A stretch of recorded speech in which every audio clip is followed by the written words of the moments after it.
Mainit na ang panahon mga kapeptok. Nako, but then this is the best time for us to travel. So makikita natin ngayon sa social media na ang daming mga offers about travels, mapa domestic at mapa international. But most of us, meron tayong issue ngayon sa tourism na mas maganda pang bumiyahe sa labas ng bansa kaysa sa Siargao or some other tourist destination dito sa Philippines kasi comparing yung yung presyo, parang ang mahal na raw. Grabe, pati yung accommodation and everything. So understandably kasi this is the time of the year ng mga January onwards na mga foreigners are looking at mga tropical countries. Preferably ang Pilipinas ay siyang kanilang pinipili unang-una dahil sa atin very warm tayo, hospitable people. At the same time, ang gaganda ng mga tourist destinations natin, especially in the Visayas and Mindanao. Not to demean yung ating northern part of Luzon, which is La Union, is also making a big waves and raves from the tourists, lalo yung mga surfers. And then siyempre Bigan, so the old cities of Bigan, yung mga centuries old artifacts nandoon. Now sa Visayas and Mindanao naman talagang ang daming from Boracay to some parts of Cebu, Misibis Bay, mga ganyan. So Camiguin Islands, Samal sa Davao, tapos Pink Island sa Zamboanga. These are the places that no one wanted to miss supposedly. Siyempre Siargao. But then because of the cost comparing sa mga nagta-travel, nagkakaproblema sila in terms of finances and their parang allocated budget sa kanila. Desirable to visit yung mga lugar sa Boracay, sa Panay Island. Sa Kalibo yan so from normally I go there via Iloilo. So pagdating sa Iloilo ay siyempre overnight muna or spend days dito sa Iloilo and then go to Rojas, go to Kalibo. From Kalibo, ayan pupunta ka na rin sa Boracay.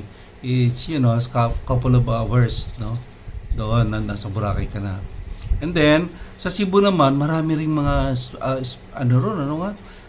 tourist places and Dumaguete even, Puerto Princesa, ang dami talaga, to name a few. So later papakita ko yung mga selected choices na mostly ng mga local tourists and international tourists.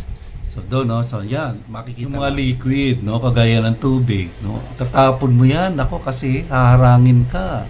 Nangyari sa akin yan sa Amerika, Diyos ko. Nilagay ko sa bag, akala ko okay kasi hindi ko malapas. Alam mo, inulit yung process, ang tagal ko, galit sa akin yung kasama ko. Kasi nga, we were delayed for a bit dahil nga doon sa ganyang experience. Bawal ang liquid. That is, ang allowable lang is 100 milliliters or 3.4 ounces of liquid. And there's another incident where yung nasa Malaysia ako, siyempre, bibili ko lang ng aking facial tsaka yung moisturizer. Kinuha nila. Tapos kunyari tinapon, ewan ko talaga gamitin nila o tinapon talaga. Kabibili lang nun di ba parang gano'n. So, sayang. So, just to remind you, dapat 3.4 ounces or 100 milliliter lang ang liquid, Okay, water yan or anything, moisturizer, perfume, whatever. So, lahat po ng gano'n, be careful. Dapat nirepack siya in such a way sa allowable ounces or milliliters. And then pagdating mo sa pre-departure at saka sa airport in itself, kaya domestic, kaya dito sa atin or sa international, syempre maraming yan.